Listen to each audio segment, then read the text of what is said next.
Halo, selamat pagi plant lovers. Ketemu lagi dengan Kebun Cemia.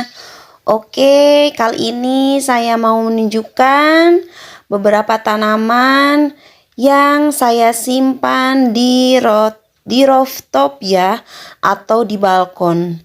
Jadi kondisinya tentunya kalau di rooftop itu adalah satu panas karena memang tidak tertutup tempatnya, ada ini bagian tapi ada bagian teduhnya sedikit. Kemudian tentunya tanaman cepat kering ya kalau memang tidak tahan gitu terhadap panasnya. Nah, makanya saya di sini akan menunjukkan beberapa tanaman yang tahan kalau disimpan di rooftop atau di loteng atau istilahnya di balkon gitu ya. Nah, ini tanaman-tanaman ini saya simpan agak pinggir yang agak sedikit teduh karena ada sedikit saung lah ya. Tapi kalau pagi kesorot sinar matahari lumayan agak panas juga. Kalau siang juga cuacanya panas banget gitu ya. Tapi di sini masih pada aman karena memang saya selalu pindah-pindah kadang posisinya diatur-atur supaya memang kalau sekiranya terlalu panas kesuka dipindahin tanamannya gitu ya. Nah, ini kebetulan juga cuacanya adalah sering hujan, jadi ini alhamdulillah luar biasa ya, bener-bener tertolong karena dengan hujan itu cuacanya menjadi lebih adem, terus tanaman selalu disiram. Jadi kalau dengan air hujan, walaupun disiramnya keseringan, dihujanin keseringan, itu justru tanaman tambah seneng, tambah bahagia gitu ya, tambah subur. Jadinya kalau disimpan di bagian atas itu dengan kondisi yang cepat kering itu ini pertumbuhan tanaman menjadi lebih bagus. Ini banyak tanaman saya yang jadi subur, yang tadinya ada beberapa yang pertumbuhannya agak lambat gitu ya. Nah, ini jenis-jenis tanamannya itu ada tadi aglonema, ada syngonium, ada sansevieria, ada philodendron, ada monstera gitu ya. Terus ada tanaman kaktus gitu ya.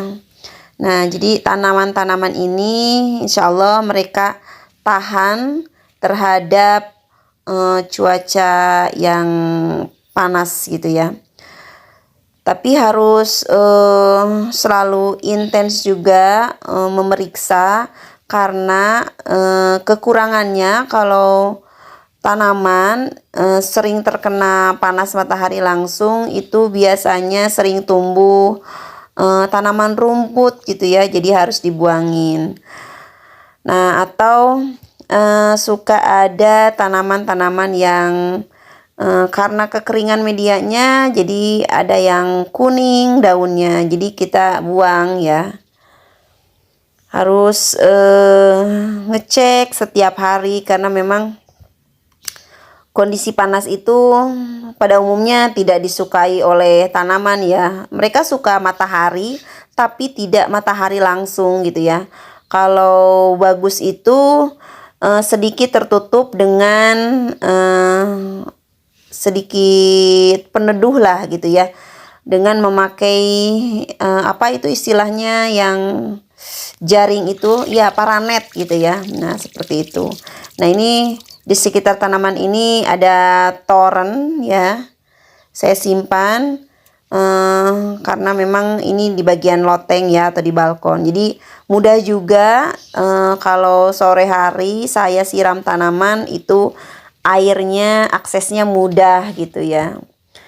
Nah, ini saya cek setiap waktu kalau ada daun yang kering saya cabutin, kalau ada rumputnya saya buangin gitu ya, karena memang kalau di tempat panas itu tanaman rumput itu dia senang banget gitu ya tumbuh di sana gitu. Nah, ini seperti tanaman kaktus, ini jade namanya, itu dia seneng banget. Nah, ini ada tanaman keladi batik itu habis ya daunnya karena memang kepanasan banget, medianya kekeringan, tapi masih ada bonggolnya, jadi masih bisa diselamatin lah ya, masih bisa tumbuh lagi nanti. Asal kondisinya tidak terlalu panas. Makanya saya pindahin gitu ya ke bagian bawah yang agak sedikit ketutup lah sinar mataharinya. Nah, ini ada janda bolong yang sudah saya stek, lalu itu sudah tumbuh tunas-tunasnya. Nah, ini kondisi tanaman yang paling bagian atas, jadi yang paling terpapar sinar matahari gitu ya. Kalau tanaman kaktus ini aman. Ini kalau keladi ini agak-agak rentan juga sih, walaupun dia senang hangat tapi nggak suka panas sebetulnya. Gitu ya. Nah, kemudian ini ada tanaman peperomia, ini agak kuning karena memang ya kepanasan gitu ya. Harusnya ini daunnya tebel banget, hijau banget, itu baru bagus ya mereka tumbuh subur. Nah, ini kalau Dracaena dia tahan banting lah ya, tanaman kayu yang tahan panas. Dan ini rumput-rumput di sekitarnya mereka senang banget tumbuh karena memang terpapar matahari langsung.